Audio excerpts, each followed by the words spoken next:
Hello and welcome to another episode of Lombardi Time Brews. I am your host, John Del Rey. As you may be able to tell right off the bat, I am not feeling well. I've been sick for about 2 days now. I'm going to try as hard as I can to get through all of this.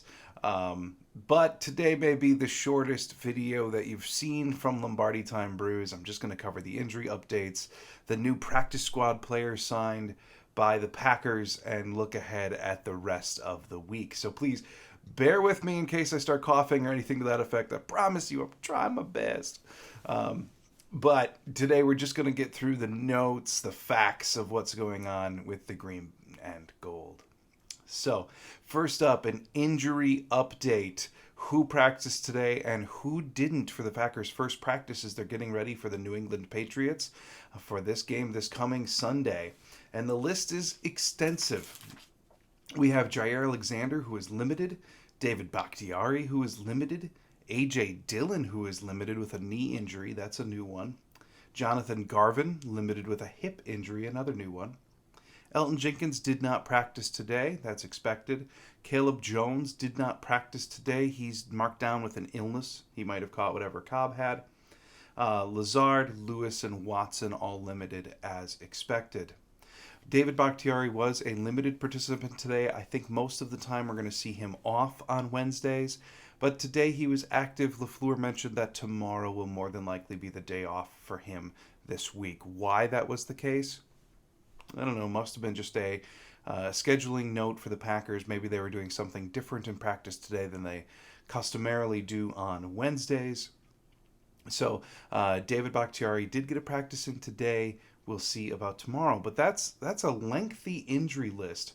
Obviously, you're hoping Jair, with his groin injury, is going to be able to go this weekend. If he can't, I will say the defense looked quite good with Razul being on the outside and Keyshawn Nixon in the slot. Nixon can get picked on a bit, but he's still a quality slot corner. Certainly not too far removed from the days that we had Chandon Sullivan there when the defense survived.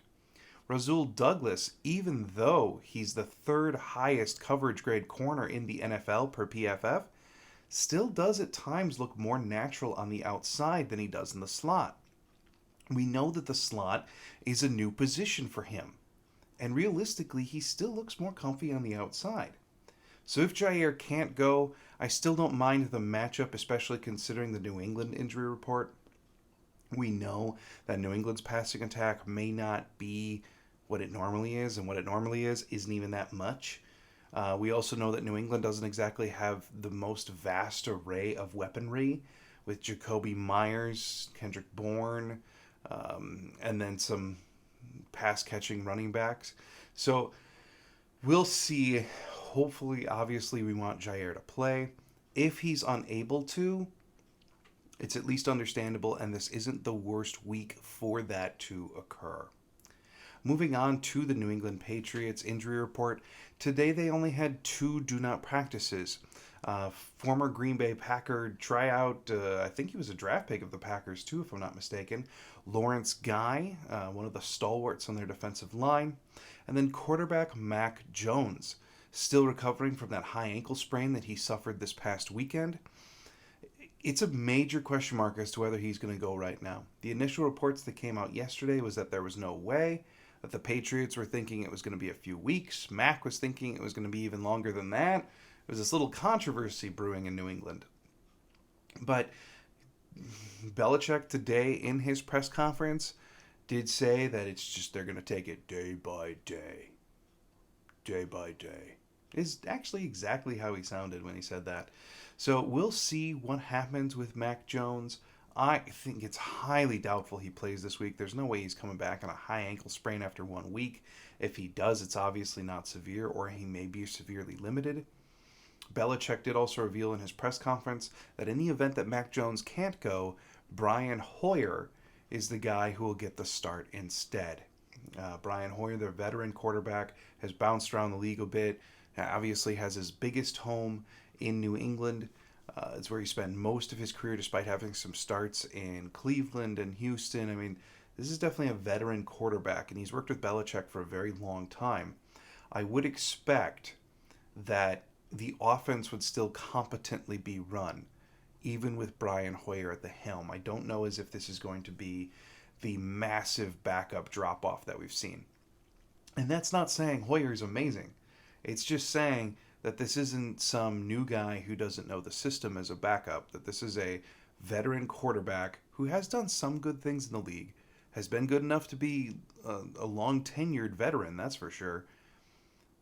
He won't be a complete slouch as a backup quarterback. You won't be able to overwhelm him the same way that you would other backups around the league who barely get to play, a la Jordan Love in Kansas City last year. And that's not an indictment on Love, it's more of a condition of circumstance than anything. So, that's the Patriots report. Those are the only two do not practices. They did have a number of guys who were limited. If they continue to be limited throughout the week, I'll talk about that on Friday. But for right now, only two DNPs, Mac Jones, Lawrence Guy. Now, one last note before I hop off for the day. The Packers did sign a new individual to their practice squad. I thought that the workout list was very interesting for the Packers yesterday. Traditionally, Tuesday, coming off of a Sunday game, is their workout day for potential new signings. It's kind of one of the days more so off for players. That's why you see Rodgers on McAfee on Tuesdays. And it was very running back heavy. A lot of running backs on that list, which is very intriguing considering that you've got, Dillon and Jones, obviously. Patrick Taylor now has been signed to the 53. And in addition to that, you've got Kylan Hill coming back soon. And that does nothing to speak of Tyler Goodson on the practice squad right now.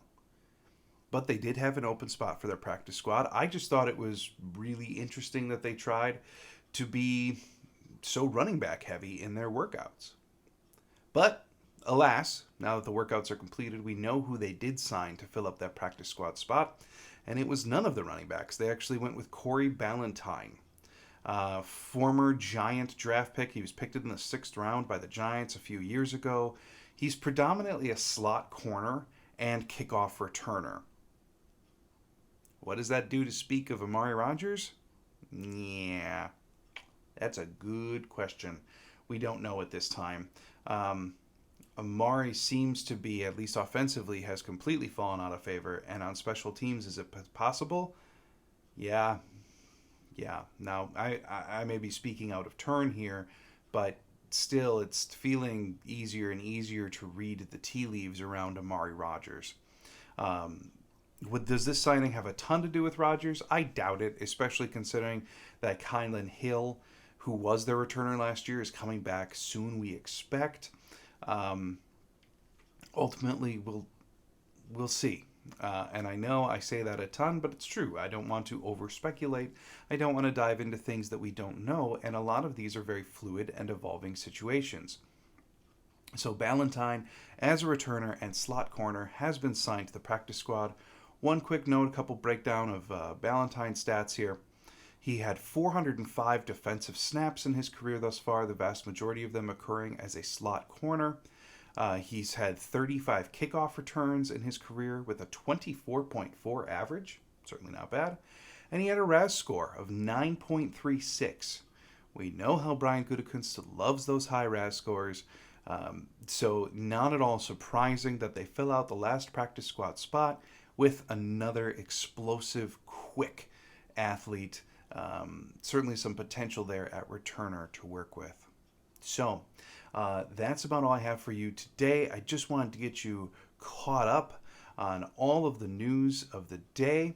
I will be back Friday in video form with a preview for the Packers-Patriots game. And then on Saturday, you can expect to see our first completely memorabilia show. I am going to be showing you a bunch of my personal sport cards, all Packers, of course, but going through my top 5, top 10 of my favorite personal collection cards. I'm also going to be revealing the majority of who is in my personal Packer Hall of Fame, the list of names that my entire collection is built off of. And I know, as soon as I say this, there's going to be people out there who watch this that say, his collection is nothing, I have something bigger. Yeah, I don't doubt you do. That's the wonderful thing about collecting, that it's a community and everyone can do it at their own pace. I'm really proud of mine. It's taken me years to build, and I'm very excited to show it to you, starting in little bits, but starting this Saturday. And then Sunday, you can expect to see both some pregame and postgame content for the Packers versus Patriots. Thanks for joining me on a very short video today. I hope you are doing well. I hope the bug that is obviously spreading the state of Wisconsin has not found you yet. But best of wishes to you. Thanks for checking out today's Lombardi Time Brews. As always, click like, share, subscribe, follow me on Twitter, like our Facebook page. Just do all the things that I say every day. But most of all, I hope you have a great day. Go Pack, go.